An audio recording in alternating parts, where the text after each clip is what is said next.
2 days after the city's 23rd homicide of the year, Providence police are investigating a separate shooting that left a man in critical condition. Another street filled with crime scene tape, evidence markers, and flashing lights. People in the neighborhood say it's an unsettling sight that they're working to address. 12 News reporter Sheena Losciuto spoke to city leaders on what their plan is. Well, there's always two lingering questions. Why are we seeing so many shootings, and what can we do to stop them? Something city leaders want to continue addressing. If you're involved in gangs, there's just so much firepower. There's so many guns out there in the street that it's really dangerous out there for you. With every deadly shooting, Providence gets closer to a grim milestone. So far this year, police in Providence have reported 23 homicides, marking the second highest number since 2009, which saw a record number of 25 homicides. People followed him through his music. Most recently, a shooting claimed the life of 33-year-old James Owens. Police say he was shot at his home on Huxley Avenue Saturday night. Cedric Huntley, the executive director of the Institute of Nonviolence, says Owens is the cousin of an outreach worker at the nonprofit. It hits home very, very, very closely here. Then on Monday night, as the organization worked to comfort and support Owens' family, there was news of another shooting. This time, a 20-year-old shot on Manton Avenue. At last check, he was in critical condition. And it's unfortunate things happen like this, but it brings attention to the work that needs to be done moving forward from all of us. Mayor Lorza says the average person not involved in any illegal activities should feel safe in the city, emphasizing that 50 new police officers just graduated from the academy, only adding to patrols. But on top of that, it's also important for people to see the police officers.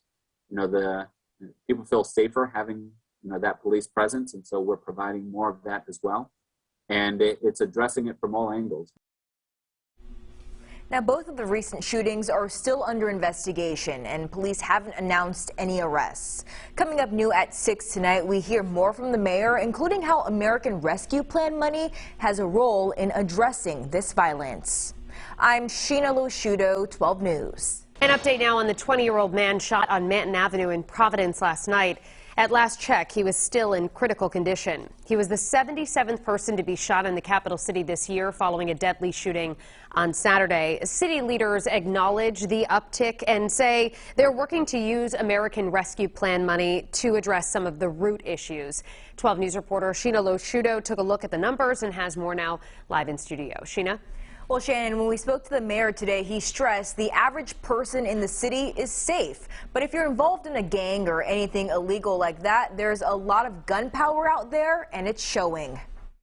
Police lights and yellow crime scene tape took over Huxley Avenue Saturday night. This was the scene of Providence's 23rd homicide of the year. Then on Monday night, detectives were back out, this time on Manton Avenue, after a 20-year-old was shot and sent to the hospital in critical condition. Providence City Councilor David Salvatore says it's time to have more conversations as a city. This should not be a conversation that we have once or twice a year when we see an increase in violent crime. It should be had all of the time. Conversations should be had with constituents and these young people who are relying on pulling a trigger to resolve their differences. Target 12 took a deep look into shootings in Providence. Shootings were trending downward over the last decade until 2020. And as of Tuesday, 77 people have been shot so far in 2021. So the number of shooting incidents has actually stayed just about even with the historical average. There's a slight uptick this year. Mayor Lorza says the city is working on using cash from the American Rescue Plan Act to help fund several programs that aim to prevent shootings. The city should have more details on that by the end of the month. Now, the two recent shootings are still under investigation. No arrests have been announced yet. I'm Sheena Losciuto, 12 News.